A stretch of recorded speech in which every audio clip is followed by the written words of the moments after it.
Bienvenue dans l'Idéal libéral, l'émission qui te propose chaque semaine une explication claire des grands faits de société de façon rationnelle et libérale. Pour ne rater aucun épisode, n'hésite pas à t'abonner au podcast sur la plateforme de ton choix. Et maintenant, en route vers l'Idéal libéral. Salut, c'est JS, bienvenue dans ce tout nouvel épisode de l'Idéal libéral. Un épisode aujourd'hui un peu spécial, puisque je réponds aujourd'hui à la question d'un auditeur qu'il m'a envoyé grâce au lien que je mets dans la description de chaque épisode, sur lequel vous pouvez, tout le monde peut laisser un petit message vocal de moins d'une minute. Alors aujourd'hui, je vais répondre à la question suivante. On écoute ça. Une question de Geoffroy. Alors, admets-tu dans ton système libéral l'existence d'un État régalien qui fournirait des services de police, de justice et de l'armée ? Ou ces services doivent-ils être laissés au marché libre et fournis par des entreprises privées ? Et si tu admets ces services régaliens et étatiques, comment envisages-tu leur financement ? Par l'impôt, mais un impôt qui serait progressif, proportionnel, dégressif ? Comment structurerais-tu le système fiscal ? Merci JS. Ok, merci Geoffroy pour ta question. C'est une question tout à fait pertinente, tout à fait intéressante, et donc c'est pour ça que on va se pencher ensemble sur cette question. Alors tu parles de, je cite, mon système libéral. Donc il y a plusieurs façons d'interpréter ça en fait. Qu'est-ce que c'est mon système libéral ? Il y a deux façons de voir ça en fait. C'est soit tu entends par là l'anarcho-capitalisme, ce que j'appelle l'idéal libéral ou le volontarisme, et je te propose qu'on se penche là-dessus dans cet épisode. Et sinon, l'autre possibilité, bien sûr, c'est ce que moi j'aimerais voir dans le monde actuel au jour J. Donc dans ce cas-là, ma réponse en deux mots, c'est moi en fait je vote, ma préférence personnelle va pour les partis politiques qui proposent les politiques libérales les plus extrêmes, la politique la plus libérale possible, et le parti politique aussi qui va être aussi contre l'immigration. Et voilà, pour mon point de vue sur l'immigration, j'aurai l'occasion d'y revenir dans d'autres épisodes. On pourra en parler plus longuement à l'avenir, il n'y a pas de souci. Mais bon voilà, là ce que je te propose, c'est qu'on parte sur l'idée que mon système libéral, on va parler ici de l'anarcho-capitalisme. Parce que, c'est un peu ça la question, je pense, intéressante quand même. Je pense que c'est un peu le fond de la question, finalement, c'est est-ce que il existe un monde possible dans lequel, finalement, on peut se passer d'État pour ces fameuses fonctions régaliennes qui sont la justice, la police et l'armée. Donc, je te propose tout simplement qu'on parte donc dans ce voyage, dans cette expérience inédite de branlette intellectuelle qui revient à s'imaginer un monde qui n'existe pas, et surtout, au-delà de qui n'existe pas, surtout un monde dans lequel on tombe dedans en fait, en faisant fi finalement de toute la réalité toute la réalité actuelle en fait des choses. Donc je te propose qu'on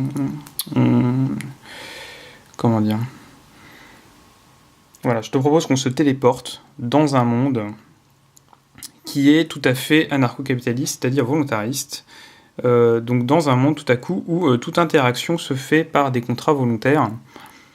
Ce que j'entends par là, c'est un monde sans cette arnaque du contrat social, qui est cette idée que finalement on paie nos impôts volontairement, ce qui n'est pas le cas.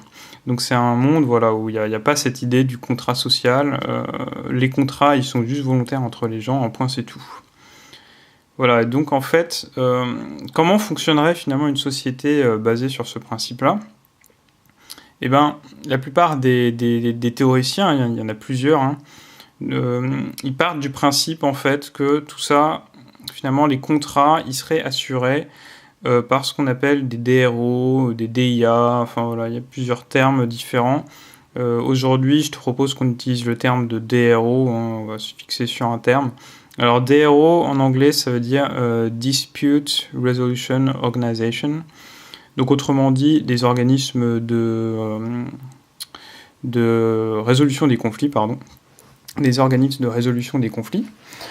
On aurait pu les appeler orques, hein, ça aurait été sympa, on se serait cru un peu dans Seigneur des Anneaux, mais bon, comme les orques c'est pas très gentil, et pourtant les DRO c'est très gentil, on va rester sur les DRO pour pas qu'il y ait d'embrouille, hein. Déjà que tout le monde pense que l'anarcho-capitalisme c'est le mal. Bon voilà, on va partir sur volontarisme et sur DRO. Donc un DRO en fait qu'est-ce que c'est ? Ça va être un assureur en fait, c'est une compagnie d'assurance finalement qui va assurer les contrats et en même temps qui va avoir la capacité donc d'assurer des services de police puisque la police ne sera plus imposée par la force, par l'impôt. Donc ils auront cette possibilité-là. Donc finalement les DRO ça va être des assureurs qui auront aussi un système de police. Et comme on a à la fois donc ces entités qui vont assurer et faire la police, donc c'est-à-dire la police et en même temps ils font de la restitution, de ce fait on va arriver finalement à des organismes qui vont agir avant tout pour la prévention. Ça va être ça va être avant tout de la prévention qu'ils vont finir par faire. Voilà, parce qu'effectivement, la police, finalement, est-ce qu'elle a intérêt vraiment, quand on perd, quand on se fait voler quelque chose, à aller la récupérer ? Pas vraiment, puisque quoi qu'il arrive, qu'ils aillent le récupérer ou non, ils seront payés le même montant. Et donc là, si on a par contre un assureur qui fait à la fois la police, il a beaucoup plus d'incitation à restituer. Et donc, pour lui, la restitution, ça va lui coûter cher, et donc il va avoir tendance à vouloir éviter la situation de restitution, et donc pour lui son intérêt c'est de faire plutôt de la prévention. Donc le volontarisme en fait ça va fonctionner comment ? Ça va fonctionner avant tout grâce à des assureurs en fait, et de ce fait le volontarisme, il y a 2 points très importants sur lesquels ça va fonctionner. Le premier c'est la réputation, hein, on sait tous que la réputation c'est important dans les systèmes d'assurance. Je vais payer plus cher mon assurance santé si je suis fumeur, je vais payer moins cher si je fais du sport, etc. Donc la réputation c'est quelque chose de très important, tout va se baser là-dessus, et bien évidemment l'envers de la réputation c'est la discrimination en fait, et donc le volontarisme c'est basé sur la discrimination, ou l'ostracisme on appelle ça aussi, et la réputation d'autre part. Voilà, mais ça finalement c'est les 2 faces d'une même pièce en fait, hein. Et donc est-ce que c'est complètement fou de parler de ce genre de système-là, d'un DRO ? En fait, pas tellement. Un exemple assez concret de ce que peut être un DRO, c'est eBay, par exemple. Voilà, on connaît eBay. Comment est-ce qu'il fonctionne, eBay, finalement ? Il fonctionne avec... c'est des gens qui font des contrats les uns avec les autres. Et tout fonctionne en fait sur le système de réputation. Voilà, s'il y a un souci avec un vendeur, il va être mal noté donc par l'acheteur, et au bout d'un moment, lui il sera obligé de baisser son prix de vente, etc. s'il veut finalement récupérer derrière à nouveau des acheteurs. Et finalement, la gestion des conflits, etc. elle se fait de façon interne. Voilà, donc ça, c'est pour expliquer globalement le fonctionnement de base. Maintenant, les fonctions régaliennes. Donc les fonctions régaliennes, comme tu l'as précisé, Geoffroy, il y en a 3 principales, hein, en tout cas c'est celle que tu cites, hein. On a donc la justice, la police et l'armée. Alors, quid de la justice ? Donc la justice, dans une société volontariste, elle serait décentralisée. Donc on aurait une justice totalement décentralisée, c'est-à-dire que finalement, les DRO, finalement, ça constituerait des unités de droit qui se feraient concurrence. Donc finalement, on aurait le droit qui serait géré finalement par la main invisible dans les limites des profits et des pertes. Donc qu'est-ce que ça signifie ? Ça signifie que les DRO finalement, ils vont se faire concurrence entre eux sur leurs règles, les règles qu'ils proposeront aux clients, et donc finalement, chacun va choisir les règles qui lui conviennent le plus en fonction des limites possibles que peuvent proposer les DRO, donc en fonction des profits et de leurs pertes. Donc ça revient finalement à un système proche de celui décrit par Hayek, finalement, avec son ordre spontané, où finalement on avait des tribunaux en fait décentralisés en fait, à droite, à gauche finalement dans les pays. Dans un même pays, finalement, on a plusieurs petits tribunaux comme ça, et chacun finalement prend ses décisions en fait sur la gestion des conflits en fonction, finalement, en se basant finalement sur ce qu'ont fait les tribunaux à côté, et ce qu'on a fait par le passé, ce qui a fonctionné ou pas. Et voilà, finalement, ça fonctionne de façon décentralisée. Et bon, globalement, c'est comme ça, finalement, qu'on est arrivé à nos constitutions actuelles, qui est finalement... on a gardé, finalement, les lois qui, finalement, ont survécu le plus longtemps, et donc qui ont fait le plus leurs preuves, en fait. Et on a fini par mettre ça en mots, finalement, sur un texte qu'on a appelé la Constitution, et finalement qui s'est révélé être ce qu'on appelle finalement les droits de l'homme. Donc quelque chose qui finalement est universel, et c'est pas pour rien, en fait. C'est parce que ça vient, en fait, d'un système décentralisé, et donc qui est effectivement... qui a donc cette caractéristique un peu universelle. Donc voilà, la justice, finalement, elle serait finalement gérée de cette façon-là. Et finalement, on ne pourrait pas se passer d'un DRO. Tout le monde serait couvert par des DRO, parce que c'est trop dangereux, en fait, d'avoir des interactions avec des gens qui seraient pas chez un DRO. En fait, c'est comme quand on s'inscrit à l'école, par exemple. Voilà, on est obligé d'avoir une assurance civile, je crois on appelle ça. Voilà, en fait, ce serait un peu le même système. Et donc, comme tout le monde serait couvert, en fait, ça permettra en fait une meilleure prévention du crime d'incitation. En fait. Donc, on parle de crime d'incitation contre le crime de passion. En fait, le crime de passion, finalement, on peut pas y faire vraiment grand-chose. Mais bon, bien sûr, il serait tout à fait aussi... il y aurait des systèmes de prévention aussi grâce aux DRO à ce niveau-là. Donc, une des peurs, en fait, qui est tout à fait légitime qu'on puisse avoir, c'est est-ce que dans ce système, finalement, où tout le monde choisit un petit peu les règles qu'il veut en choisissant son DRO, est-ce qu'on va pas finir avec des règles irrationnelles ou complètement agressives? Donc la réponse à ça, c'est que dans l'ensemble, non. Dans l'ensemble, non. A priori, ça devrait pas arriver pour deux raisons. La première, c'est que c'est économiquement plus rentable d'être réactif plutôt que d'être proactif, en fait. C'est plus dans l'intérêt des DRO d'avoir ce côté réactif plutôt que proactif. C'est-à-dire que ça revient moins cher, en fait, d'arrêter quelqu'un suite à la plainte d'une autre personne par rapport au fait d'arrêter quelqu'un qui va manger, par exemple, du jambon. Voilà, ça va coûter beaucoup plus cher. Et globalement, les règles irrationnelles, en fait, c'est des règles qui demandent, en fait, un système proactif. Voilà, par exemple, on va aller chercher les gens qui mangent du jambon pour les arrêter. Ça coûte très cher, en fait. Donc, globalement, à long terme, ça va être finalement les DRO les plus rentables qui vont l'emporter.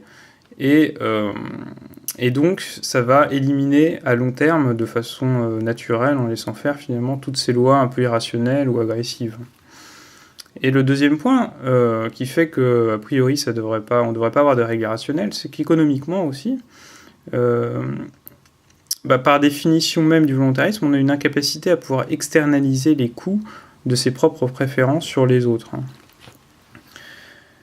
Voilà, un exemple de ça, c'est pourquoi est-ce qu'on a des guerres, c'est bien entendu parce que l'État externalise en fait le coût des guerres sur le contribuable.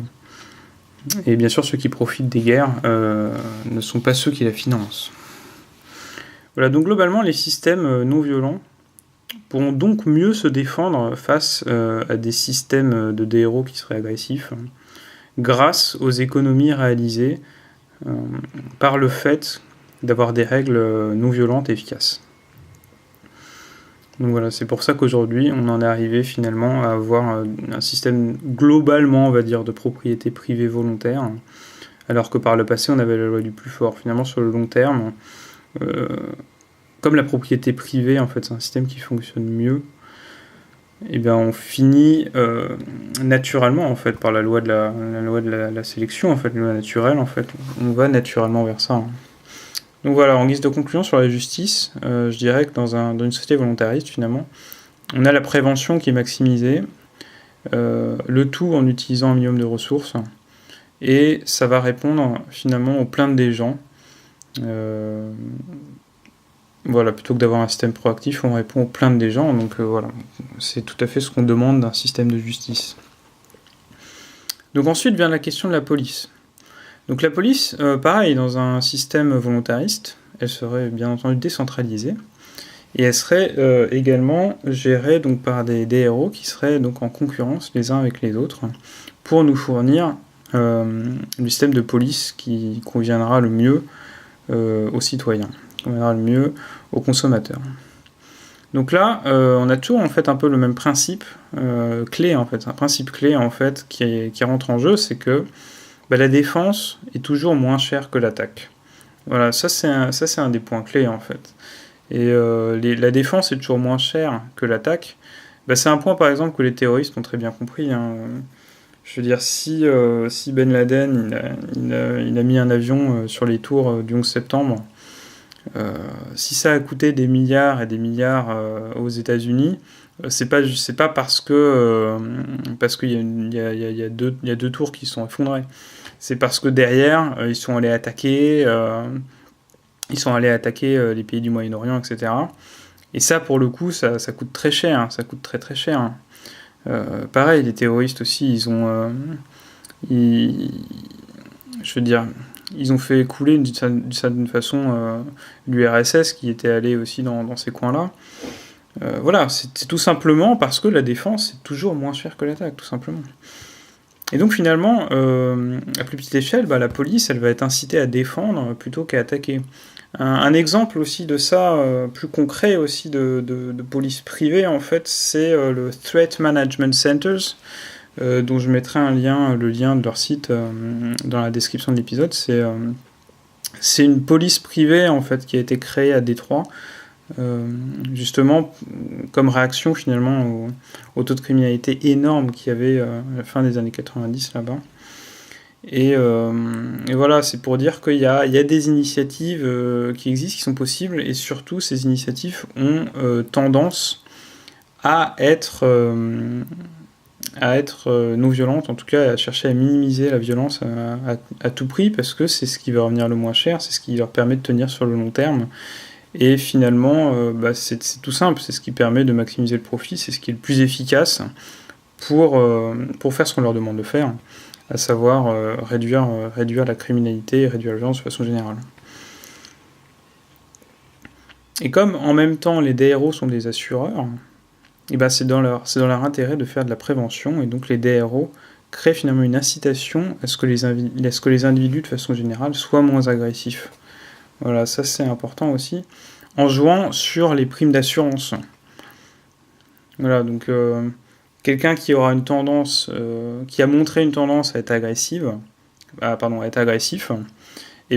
les assurances n'hésiteront pas à lui faire payer plus cher son assurance, qui va l'inciter à être, bien entendu, moins violent.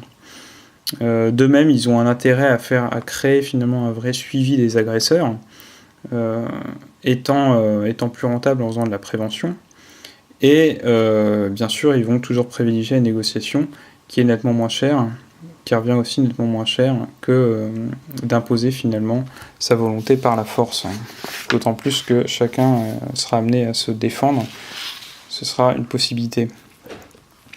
Donc là, la question qui arrive en fait avec la police, c'est la question économique notamment, c'est quid du free rider. Qu'en est-il finalement de ce qu'on appelle le free rider, qui est finalement l'individu, en fait, le freerider, c'est qui? C'est la personne qui profite d'un service parce que les gens autour de lui payent pour ce service, mais lui, il ne le paye pas, en fait. C'est ça, globalement, le freerider. Et ça touche à l'idée de ce qu'on appelle un bien public. Donc un bien public, c'est un bien dont, si moi je profite de ce bien, je ne peux pas empêcher les personnes à côté de moi de profiter de ce bien aussi. Donc l'exemple de base, c'est le feu d'artifice. Voilà. Si moi je consomme, entre guillemets, si moi je profite des feux d'artifice, je ne peux pas empêcher les gens autour de moi de profiter du feu d'artifice. Et voilà, qui a payé le feu d'artifice? Il y a bien, quand on a un feu d'artifice, il y a bien toujours des gens qui sont là et qui n'ont pas payé pour le feu d'artifice. Et c'est les fameux freeriders. Et donc, est-ce que finalement, la présence possible de gens comme ça, finalement quelqu'un qui pourrait profiter du fait que tout le monde paye pour la police alors que lui ne paye pas, est-ce que c'est possible? Est-ce que ça peut poser problème? Donc oui, en fait, la police, effectivement, on peut considérer que ça a ce côté-là, en fait. C'est un côté un peu bien public, mais c'est pas non plus un bien public pur. C'est-à-dire que voilà, si des gens sont prêts à payer, bon, quoi qu'il arrive, de toute façon, il y aura toujours un service privilégié pour ceux qui paient, en fait. Et par définition, la police, ça peut pas être un bien public pur, parce que la police, c'est géré finalement par des individus qui vont soit dialoguer, soit arrêter par la force certaines personnes. Et donc, si un policier est en train d'arrêter quelqu'un, par définition, il ne peut pas être ailleurs en train d'arrêter quelqu'un d'autre à côté. Donc, c'est pas vraiment un bien qui peut se partager, vous voyez. Voilà, donc c'est ça un peu l'idée. Ensuite, donc voilà, donc de toute façon, quoi qu'il arrive, il y aura toujours des gens qui seront prêts à payer pour des services de police. Qu'il y ait leurs voisins qui soient pas prêts à payer ou non, peut-être qu'effectivement ça coûtera plus cher. Et après, il y a des moyens, effectivement, pour inciter les gens à payer, etc.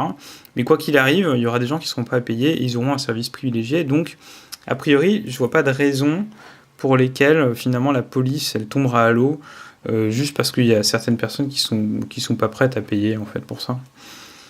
Donc ensuite, la peur aussi avec la police privée, c'est que ça dégénère en une guerre des gangs, en fait. C'est un peu ça l'idée, en fait. Souvent, quand on parle d'anarchie, en fait, c'est ce qu'on imagine. C'est la première chose qu'on imagine, c'est que tout à coup, les gens, ils vont casser les boutiques, ils vont chercher des flingues, et puis c'est la loi du plus fort du jour au lendemain, quoi. Donc ça, c'est une peur aussi qui est tout à fait légitime. Hein. Pourquoi pas? Donc en fait, ces guerres en fait, entre police, le fait est qu'elles ne seraient pas possibles en fait, dans une société volontariste, car elles ne seraient pas rentables. Et parce qu'on a aussi une concurrence, on aurait toujours une concurrence finalement entre les polices. Donc les guerres de gangs ne sont pas rentables, car il faut donner envie au consommateur de nous donner son argent. C'est-à-dire, on paie la police quand même pour être défendu, pas pour qu'elle attaque. Le point important pour ce qui est de la concurrence entre les polices, c'est de comprendre que voilà, si on se pose tous naturellement cette question, mais ça risque de dégénérer en guerre de gangs, comment on fait, ben c'est donc que un capitaliste, il va entendre cette demande, il va vouloir y répondre, parce qu'il sait que s'il y a cette demande, il y a moyen de se faire un profit derrière. Et donc, le fait qu'il puisse y avoir une concurrence entre les polices, et bien entendu, il y aura des polices qui seront plus ou moins agressives que d'autres. Mais comme il y a cette demande, finalement, cette peur, il y aura toujours au moins un capitaliste qui sera là pour proposer ce service, et un autre capitaliste aussi qui va se rendre compte de ça. Et à partir du moment où il y a cette demande, il y aura une concurrence qui fera qu'il y aura des polices qui vont répondre finalement à cette demande. Il y aura des polices qui seront les moins violentes par rapport aux autres qui sont plus violentes, et finalement, de façon générale, c'est celle qui sera la plus efficace sur la criminalité, la plus efficace finalement à satisfaire le consommateur qui va l'emporter. Et donc l'exemple de la réalité, c'est l'exemple des gangs mafieux. Donc en fait, la question, c'est pourquoi est-ce qu'on arrive aujourd'hui à avoir des gangs mafieux qui se qui se tirent dessus et qui posent des problèmes. D'où ça vient en fait, c'est que d'une part, ils existent parce que y a une grosse manne rentable finalement à récupérer, dans le sens où il y a une interdiction aujourd'hui sur des activités non violentes, par exemple la drogue, la prostitution, qui sont des activités qui sont non agressives en fait en soi. Et donc il est naturel qu'il y ait des gens qui en aient envie et qui le demandent. Et donc c'est tout à fait rentable en fait d'aller répondre à cette demande de façon générale. Et c'est particulièrement rentable que voilà, c'est interdit en fait. Donc le problème, c'est qu'il y a une interdiction dans un monde anarcho-capitaliste. Il pourrait y avoir cette interdiction et il ne pourrait ne pas y avoir cette interdiction, ce qui pourrait résoudre ce problème. Ensuite, il y a aussi le problème, bien sûr, qu'il n'y a pas de concurrence dans la police. La police est uniquement publique, de façon générale. Et donc, si tu as la malchance de te retrouver finalement du jour au lendemain avec des mafieux qui débarquent dans ta rue et qui s'y installent, si la police décide de ne pas intervenir, et t'es foutu, il n'y a pas de solution, t'as pas d'alternative.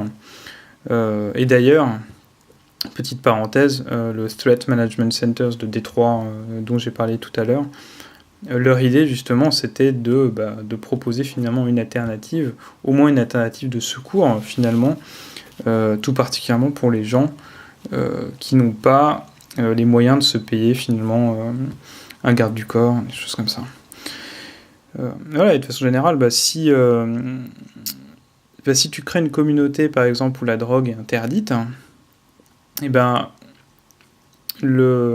l'expression finalement utilisée souvent par les volontaristes, c'est écoute, prends ton service, prends ton bien, mais paye-le toi-même. Voilà, c'est ça qui compte. Et donc si tu veux finalement créer ta communauté avec des DRO qui interdisent la drogue, écoute, tu auras tes dealers, et donc tu paieras plus cher ta police, mais moi, dans ma communauté, tu pourras pas m'imposer finalement cette police qui coûte plus cher. Et donc moi, si je légalise la drogue, je paierai moins cher la police, et finalement tout le monde est content. Voilà. Chacun prend ce qu'il veut et en paie le prix. Voilà, donc ça c'était la police.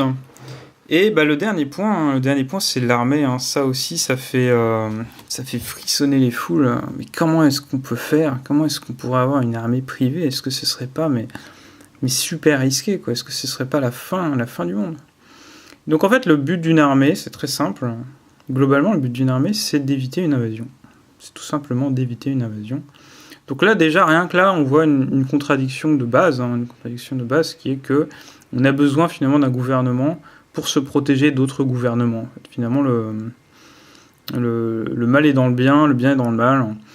Et donc voilà, il y a une contradiction, je souhaite quand même la souligner.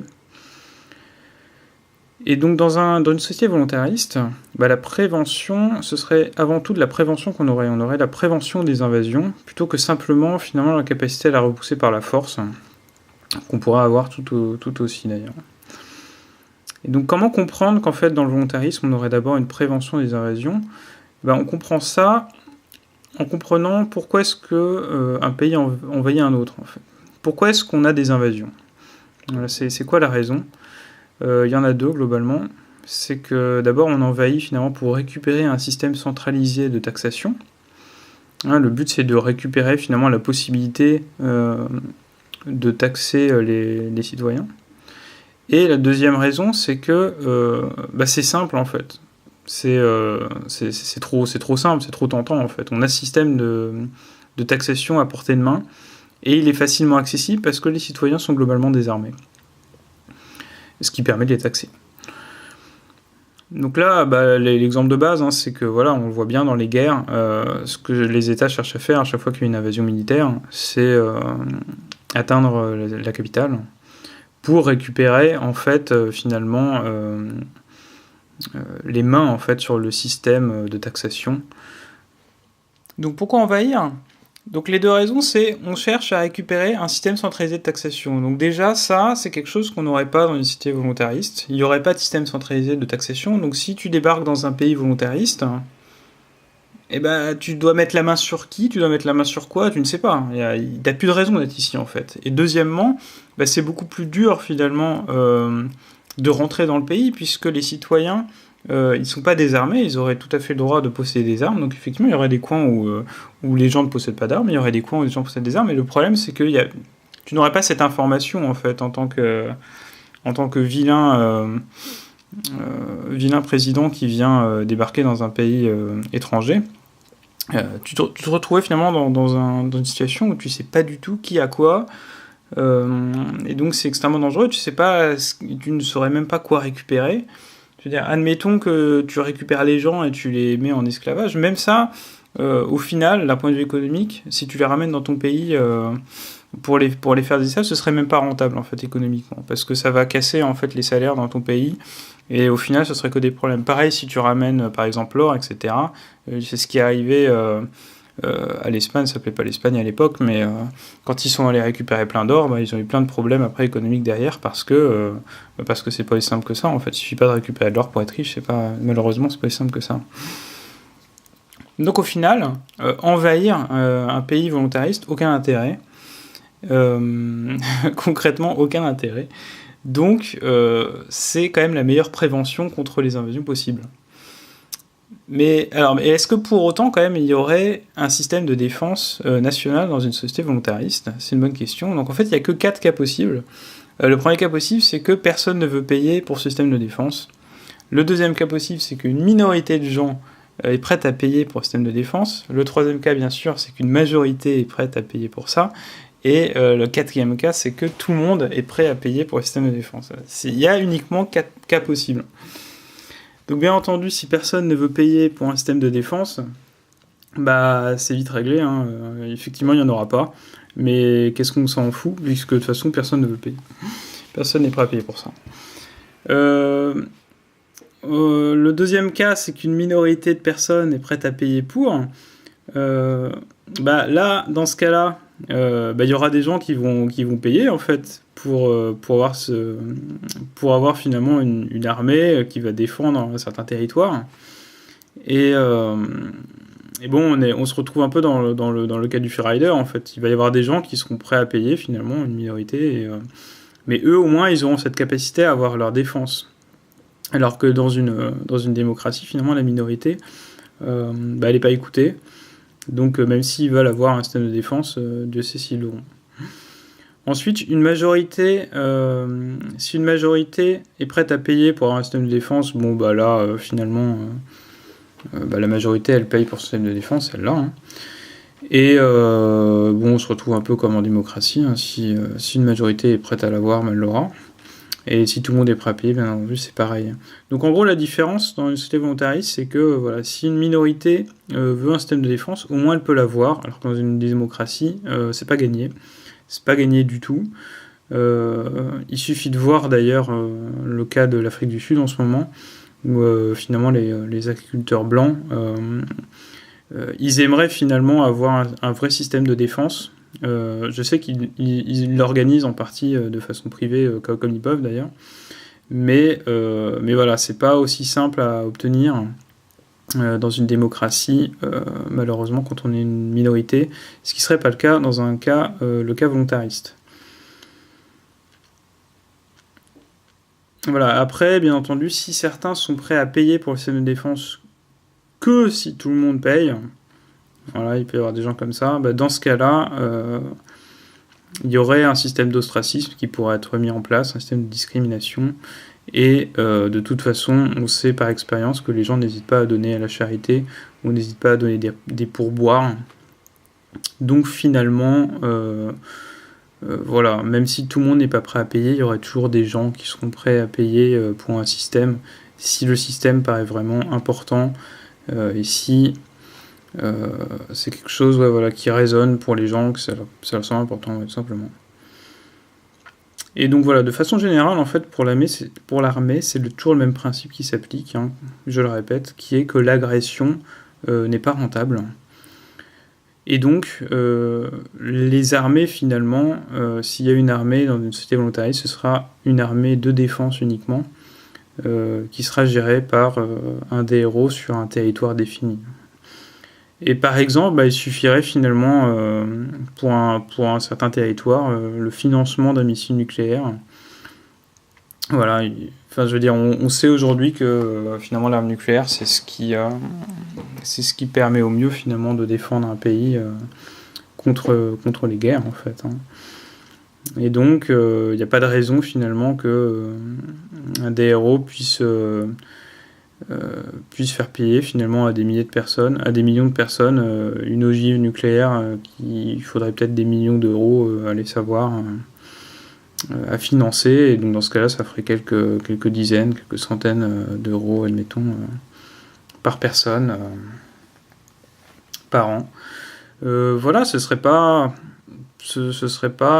déconnant, ce serait tout à fait envisageable. Voilà, maintenant, après, les questions clés, en fait, vis-à-vis de l'armée, globalement, les questions qui reviennent souvent, c'est mais voilà, Jean-Sylvain, écoute, c'est bien beau, t'es bien perché là sur ton perchoir, mais reviens un peu sur Terre. Et si un DRO développe une armée secrète pour recréer un État, comment tu fais? Bon, bien entendu, si la peur c'est de recréer un État, autant s'en débarrasser quand même et essayer. Mais globalement, l'argument c'est quoi? C'est que il y aurait quand même des gens qui seraient là pour veiller à ce que ça n'arrive pas.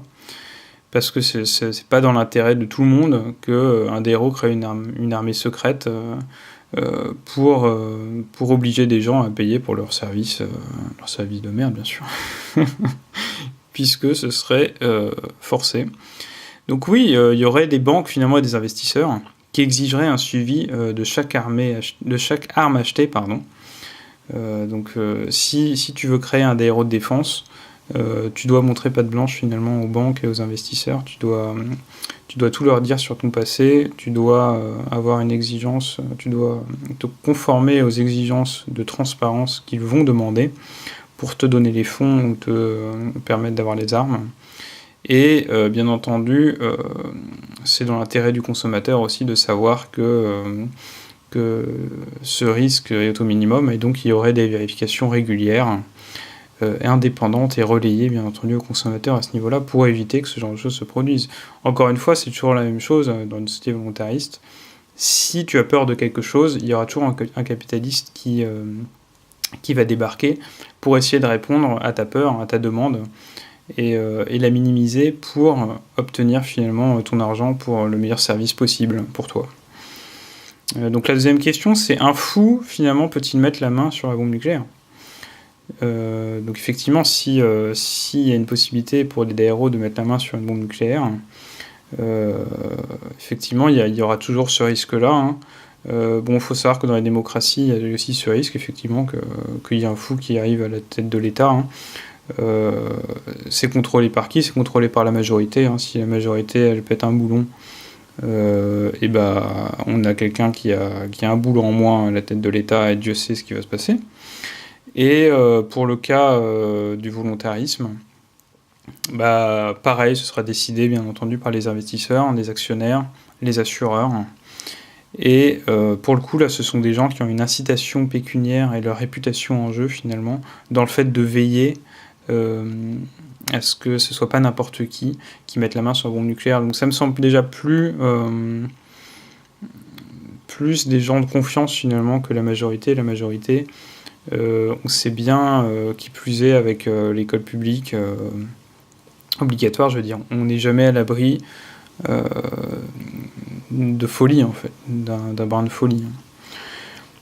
Et la dernière question, c'est quoi ? Quid du riche qui veut créer son armée, hein ? Et si Donald Trump voulait créer sa propre armée pour détruire le monde ? Les armes, en fait, elles ne seraient vendues que sous de lourdes exigences de transparence, hein, c'est toujours la même idée. Hein, et finalement, créer une armée, par exemple, de milliers d'hommes, ou créer sa propre bombe nucléaire, ce serait tout simplement impossible à cacher, hein, faut pas se leurrer. Et donc, ça deviendrait finalement simplement impossible sous l'effet de la discrimination. Si on voit qu'il y a quelqu'un qui récolte son argent et qui fait ça, on va arrêter d'interagir avec les gens qui font ça, et finalement ils se retrouveront incapables de faire quoi que ce soit. Et donc par l'effet de l'ostracisme, ils n'auront aucune possibilité d'atteindre leur fin néfaste. Voilà, arrive au bout de cet épisode. Et donc en guise de conclusion, je dirais que de façon générale, on serait mieux défendu dans une société volontariste, où on peut porter finalement une arme, et où les DRO pourraient s'allier contre une menace violente, alors qu'aujourd'hui, finalement, face à l'État, on est complètement sans défense. Voilà, donc si j'espère, Geoffroy, que ça répond globalement à ta question. N'hésite pas à en poser d'autres à l'avenir. Voilà, et puis pour n'importe qui écoute ce podcast, sache-le, il y a toujours un lien dans la description de chaque épisode. Donc tu as juste à cliquer. Et ensuite, tu peux poser une petite question, mettre un petit commentaire d'1 minute maximum, que j'écoute, et soit je te réponds par mail, soit je te réponds dans un podcast. On peut même y répondre par Skype si tu veux, et en discuter. C'est toujours possible. Et si ça t'a intéressé, si ça a éveillé ta curiosité, cette histoire de volontarisme, d'anarcho-capitalisme qui fonctionne, sache que j'ai prévu de faire une série un peu détaillée finalement, pour approfondir cette branlette intellectuelle. Si ça t'a plu, et n'hésite pas à t'abonner si ça te plaît. C'est toujours une possibilité. Donc merci beaucoup d'avoir écouté. C'était un peu long, mais pareil, c'était assez croustillant. Merci beaucoup Geoffroy pour ta question. Et je te dis à bientôt dans le prochain épisode. Bye bye. Si tu as des questions, n'hésite pas à me laisser un message vocal en passant par le lien situé dans la description de l'épisode. Et si cet épisode t'a plu, je t'invite à laisser un avis sur le podcast, ce sera un immense coup de pouce pour moi. Merci.